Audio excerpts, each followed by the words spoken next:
Hello, everyone. I'm Sean, and welcome once again to my horror corner. As always, thank you so much for watching. Sorry, there was having some sound issues. Thank you so much for watching. I appreciate everybody tuning in today. Um, yeah, and checking out the channel. So thank you all so much. Today we're going to be talking about a 1980 classic, Motel Hell from 1980.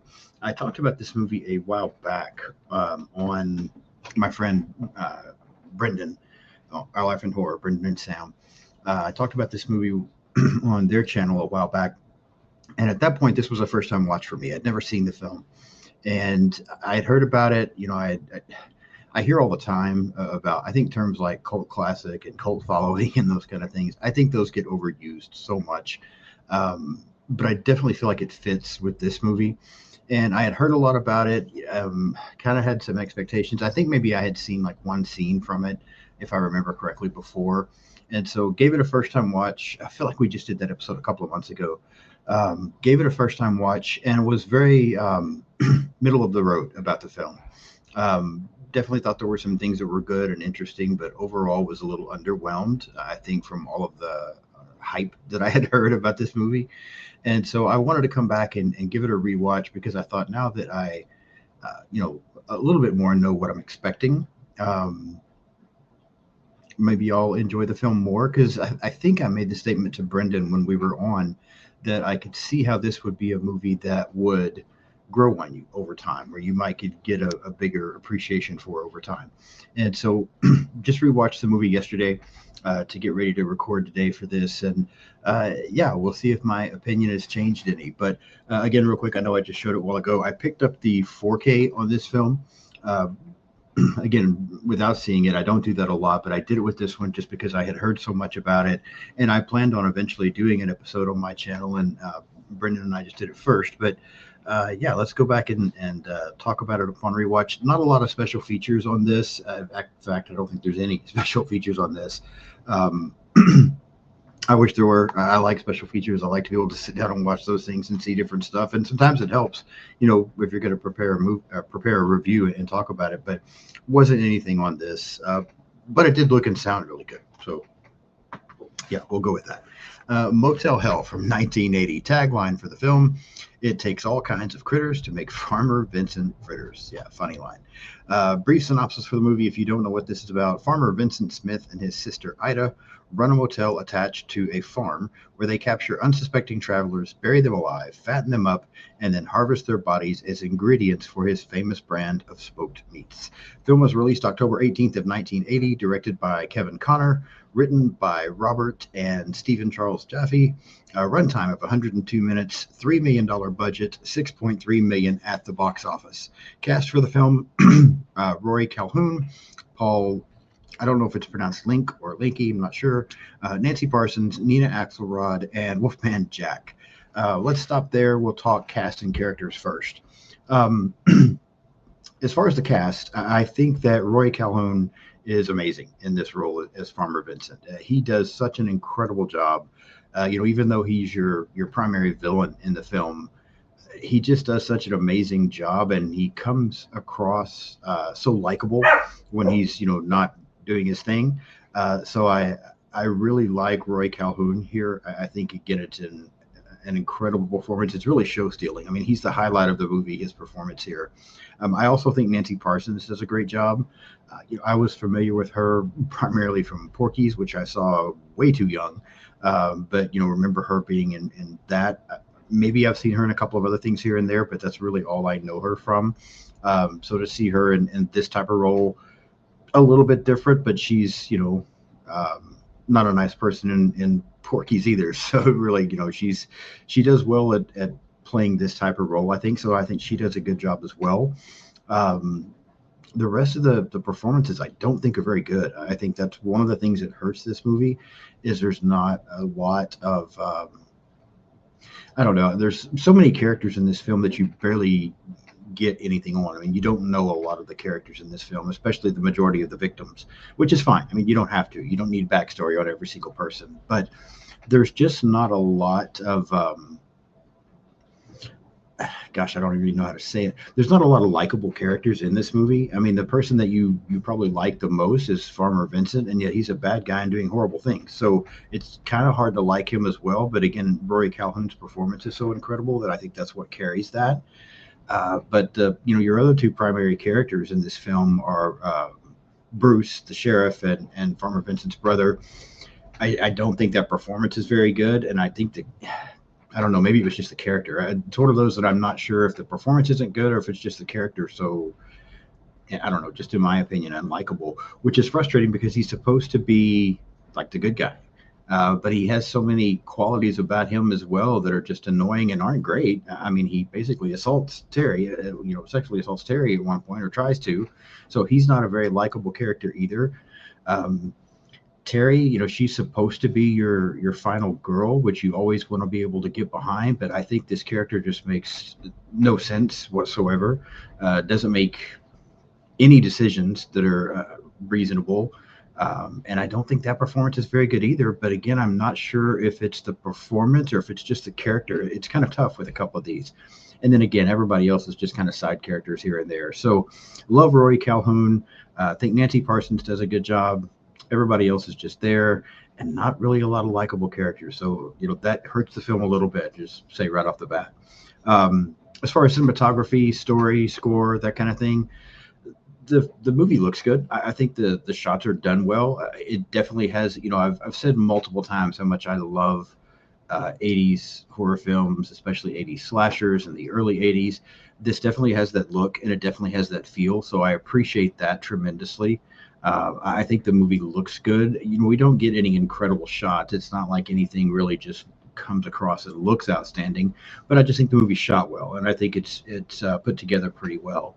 Um, Score, I don't really. I think there's a couple of times the score's not bad. I mean, now as I'm sitting here trying to go back and think about it, nothing is really jumping out. But I think there were times in the film where the score does what it needs to do. I mean, it's not like it's terrible. And there's a couple of times I feel like it fits fairly well. Soundtrack is not impressive. The song at the end is funny, but that's really about it. And then as far as the story, I like this story. This is a movie, and Brendan and I may have talked about this when I was on Our Life in Horror. This is a movie I would like to see a remake done of. I don't feel like every movie needs a remake, but I would like to see a remake done with this one. One of the things I noticed when I was trying to look for production notes, which I don't have much, just a couple of things I'll mention here in a minute, but that the initially, especially with it being a lower budget film, they planned on this being a much more straightforward horror film and not so much the horror comedy that it turned out to be. Uh, I would like to see that. I mean, I realize if you're going to go back and remake a movie like Motel Hell, you're probably going to have a certain amount of comedy to it. But I would like to see it remade with maybe just a little bit of humor thrown in here and there, but more horror, because I think this is one that maybe a remake could do really well, depending on who did it and how it was done. Excuse me. Been a little choked up the last few days. Um, so yeah, I would like to see a remake done of this film because I think the story is good. There's definitely something there. It's dark, and there are times in the film where it's. I don't find this film scary at all, and I really don't even think there's moments of tension there. But there are kind of some eerie, creepy moments here and there, especially with what goes on the farm and some of the things we see as we're building up to it. Once we know what's going on, it's still. I mean, it's creepy, but yeah, I don't know. It's just, I feel like a remake could do good for this one. I would like to see somebody maybe attempt to do a remake on this one, but again, not overdo it with the humor. If we're going to do a remake, let's do it where it's more horror, because I think that could have helped this film. And I think, yeah, I would like to see that. I would like to see a more horror-based version of this movie. So, yeah, that's kind of my thoughts there. As far as production notes, like I said, I don't have a lot, just a couple here for the film. Universal Pictures originally planned to produce this film with Tobe Hooper as the director, which I could certainly see. I could certainly see with, other things that we've seen from Tobe Hooper. I could see this being a Tobe Hooper thing, and I would be very curious to see what he did with it. if they could take, if they would have done that, and they could have made it more, like I said, more of a horror film and let him direct, I really think that would have been interesting. But after reading the script, the studio backed out. They just thought it was a little too crazy and a little too out there. United Artists, who did end up distributing the film, also rejected it at first, but then several months later changed their mind and got back on board after seeing a rising popularity in shock films. And again, I can see where this would fit as a shock film. Because it's kind of creepy. So if you haven't seen the movie, I definitely recommend giving it a watch. Go back and check it out. But yeah, let's get into the plot here a little bit and start to walk through this thing. So we open the film. We meet Farmer Vincent sitting there on the porch of his motel, kind of rocking back and forth a little bit. He eventually goes back inside. He gets his gun and some stuff together, and he leaves. We see this couple on a motorcycle, and Farmer Vincent ends up shooting out their tire. They crash, and then as he goes up to them, he finds out that this girl, who comes out to be Terry, is still alive. So he ends up taking her back to the hotel with him. There we meet Farmer Vincent's sister, Ida. Um, he kind of gives her a speech about, God saving this girl, and he wants to make sure the devil doesn't get his hands on her. And so they end up trying to help her out. They put her, I think they mentioned, in Granny's room, which Granny comes back up later to, kind of take care of her. And that's the opening to the film. So right off the bat, again, we see that Farmer Vincent's the bad guy, with him, shooting out these tires and causing this motorcycle to crash. I mean, the opening's fine. It's setting the stage. It's setting everything up, which is perfectly okay. I don't think it jumps out as being an amazing opening. We don't get enough really here with, I mean, again, it's just the opening of the film. So we're just kind of briefly introduced to Farmer Vincent, to Ida, to Terry, and we're getting our setup here for what's happening. Opening's fine. Nothing stands out as amazing, but it's okay. From there, though, we cut back. We meet this couple. We see this couple at this motel. They're all excited about purchasing some of Farmer Vincent's smoked meats, and so he's giving them a deal on some. We also see this couple's kids. They end up kind of wandering into the slaughterhouse area and getting scared by pigs and things they see in there. And then Farmer Vincent, the kid screaming, tells the parents he can help calm them down, and he just kind of screams at them himself, which I thought was, I guess it's supposed to be some of the humor. I was just like, wow, okay, that's what we're doing. I mean, I guess it could be funny. Yeah, I didn't laugh, but I guess it could be funny. So yeah, I mean, that's kind of what we're getting there. We also then come across Sheriff Bruce. He arrives, and initially I think we're supposed to get a little bit of tension and wonder what's going on. It doesn't last very long because the Sheriff Bruce arrives at this hotel. We see Ida attack him, but then it turns out she's just playing around, and Farmer Vincent makes her leave him alone. We find out that the sheriff here is Vincent's younger brother. Terry gets up and comes out, and she's wondering where she is and what's going on. And Farmer Vincent explains that her boyfriend, whose name is Bo, died in this motorcycle accident, and that they, just buried him. Of course, Terry's freaking out, wondering why. And initially, the sheriff asks, the sheriff asked Vincent, why did you do this? And, they just kind of come up with this crazy story, and we let it go. They end up going and showing Terry the grave and invite her to stay with them. We also meet this guy named Bob who arrives, who's some kind of maybe like a health inspector or something that wants to check some things out.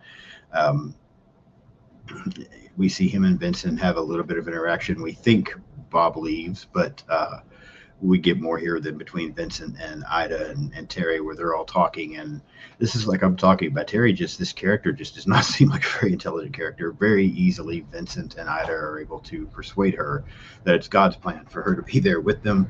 And so she makes a decision to stay, and thinking that's a good idea. Vincent sees Bob that is still around and looking around things, and he doesn't want Bob to find what he's got going on. So he ends up killing Bob. But this happens after Bob finds this human garden. So in looking around, Bob finds this garden, and we see that Bo, Terry's boyfriend, is in this garden, like basically buried from the neck down, and can't talk. It's just making a lot of weird noises, and it's when he finds him that Vincent then comes up behind him and kills him. So lot there that I just talked about, but again, we're just kind of getting more of our introduction to characters here. We're getting a little bit more into Farmer Vincent, and this is kind of where I was talking about where obviously he's the bad guy and he's kind of crazy. He also comes across very charming. Um, right off the bat, you get the sense here that the sheriff is just kind of Bruce is his name. I think I was getting some names mixed up a while ago, but he's just kind of, I mean, I don't know. He's there, but the perform, he just seems so silly. Um, Again, Terry's character doesn't make a lot of sense and doesn't make any good decisions. We get our first introduction to this garden. I mean, it's all fine. It's still a lot more setup. Um, Watching it, I was really hoping to enjoy some of this stuff more after just coming across very mid on this movie the first time I saw it. Watching it this time, I really found myself very early on in the film thinking, I don't know that my opinion is going to improve. This still seems like a very mid film to me at this point because I just have a hard time getting behind any of the characters. But again, I like the story and the setup. So very middle of the road here still in this film. We cut from there to this rock band that's traveling. Vincent also puts some like bear traps on the road that they run over that causes them to crash. And then he uses this gas that he sprays in the window of the van to kind of basically knock them all out.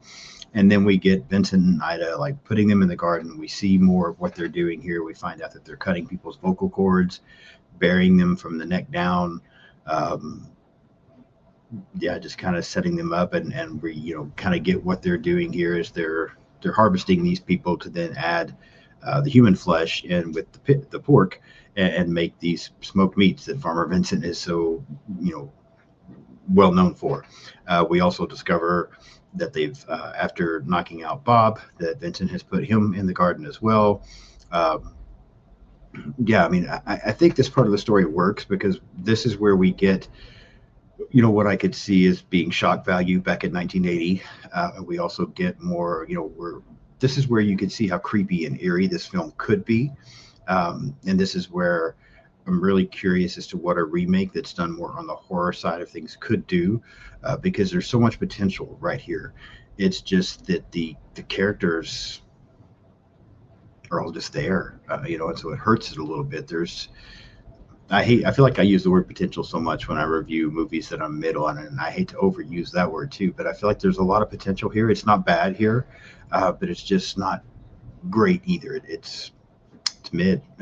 But from there's this picnic, kind of another very silly scene here in this film where Vincent, Ida, Terry, and Bruce are all at this picnic, and they're talking a little bit about here's where Granny comes up again and how she used to, smoke meats, and how at one point they did a dog because the dog was annoying Granny, and yeah, they seem to be shocking Terry here a little bit, but then at the same time, at one point Ida starts to give away some of the secrets, and Vincent punches her in the stomach to get her to be quiet. Very silly scene. I think it's supposed to come across as maybe brutal, but it doesn't. It just seems silly.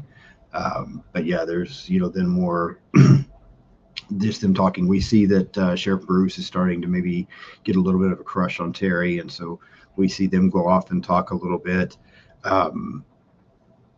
He asks her out on a date. They end up going out, and then from there though, they go out, and it's almost like Sheriff Bruce is about to like force himself upon her. So even though he's supposed to be the good guy, and I think you're supposed to like him, he's very unlikable here in this scene. It's just kind of crazy what they do with these characters, in my opinion. And then we see Farmer Vincent trick a couple of other girls with these fake cows. That again, and even though they comment that these cows look fake, the fact that they do stop in the road and not just run over them or go around them, they get out and look at them, just seems so silly to me. Again, just characters make so many horrible decisions in this film that it hurts things a little bit. But Farmer Vincent is able to capture them as well. We then come across this crazy swinger couple at the hotel that check in, and they basically have arrived at the wrong place. They think they're going to this swinger party, and instead they end up here, which Farmer Vincent and Ida both end up in a crazy scene that I guess is kind of funny, but it's really silly. End up capturing this couple as well, to put them in the garden. We get more of how interested Sheriff Bruce is in Terry. Ida, though, seems to be starting to get jealous about the situation, so she takes Terry out on a pond and then tries to drown her, but Vincent ends up showing up and saving her, which then seems to make Terry start to fall for Vincent a little bit. Um, and when he even like she tries to come on to him and he says no, they need to be married first, and so it's like he proposes to her, which this really seems to freak Bruce out. He gets furious when he finds out about it, and he shows up to try to keep this from happening, but Vincent runs him off with a shotgun. And then we see Ida kind of drug Terry so that her and Vincent can begin to prepare for this wedding between Vincent and Terry, and also get a lot more work done in their garden. So we're back out there in the garden. We're seeing more of what they're doing out there, where they're kind of feeding these people, and as the synopsis says, trying to fatten them up so that they can mix them in with these meats and prepare for this wedding ceremony. Bruce begins to start investigating a lot of these disappearances that have happened, and starts to begin to put this together.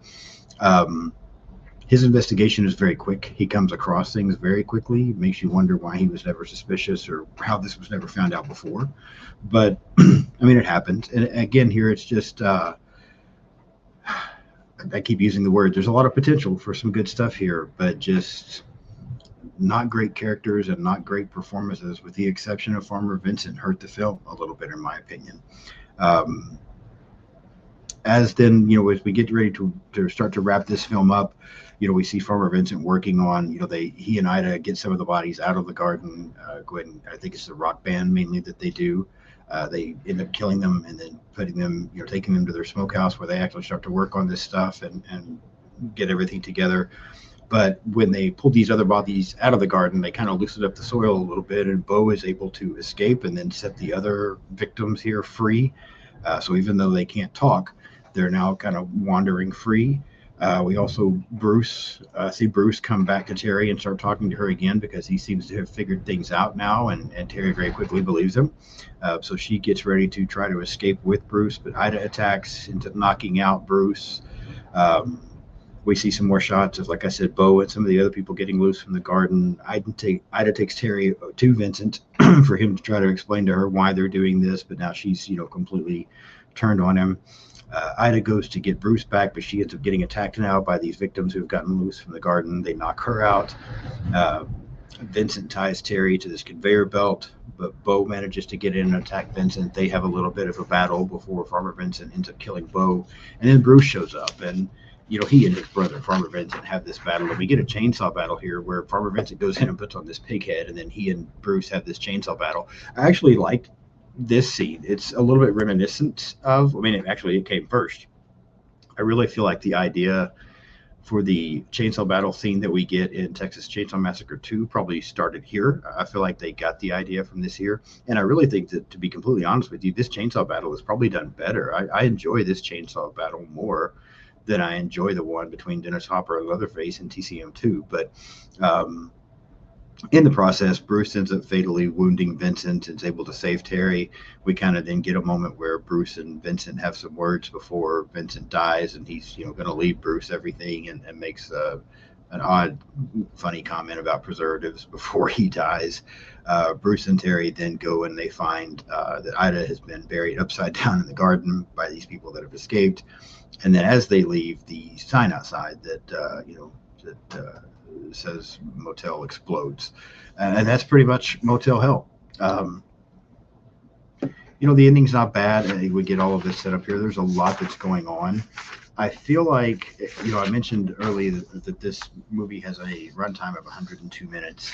It's not a long movie, but I do feel like some of it drug here and there in places, especially some of this towards the end, although there's a lot going on here, and I enjoyed the chainsaw battle.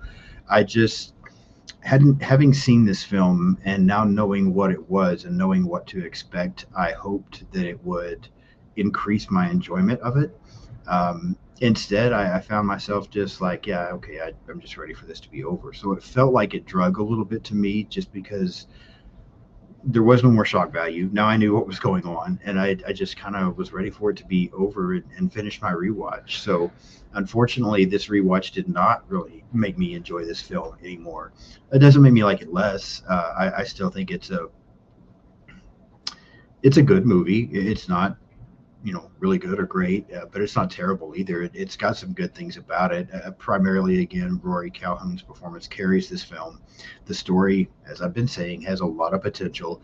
I just really feel like the characters are not good overall in this film, and the comedy is okay. I mean, there is some funny stuff, but it's I don't know. It just doesn't. I've said before, horror comedies are not my favorite, subgenre. They really walk a fine line, and I struggle with them sometimes because I think they either go overboard with the comedy to where it takes every aspect of horror out of the movie, or the comedy just doesn't land. And I feel like in this one, upon a rewatch, it's just that the comedy is not landing. I would rather see a much scarier version of this film, which is why I mentioned that I would like to see this one done as a remake if it's done right. So, Motel Hell from 1980. Again, yeah, I don't know what else I could say that's any different, but it's middle of the road. It's not bad. I mean, again, it's right there in the middle. So on my scale of 1 to 10, I'm going to give Motel Hell a 5. I mean, I really don't feel like it deserves any lower, but I don't feel like I can go any higher either. So right there, middle of the road, 5 out of 10 for me on Motel Hell. Now let me know what you think. I want to know what your opinion of this movie is. Do you really enjoy it? I know there's a lot of people out there that love this movie, that have a huge fondness for it, which is perfectly fine. I want to know what you think, though. If you've seen this, what do you think about the movie? Do you agree with me? Too middle of the road, comedy not landing, or do you think this is fantastic? Would you like to see a remake?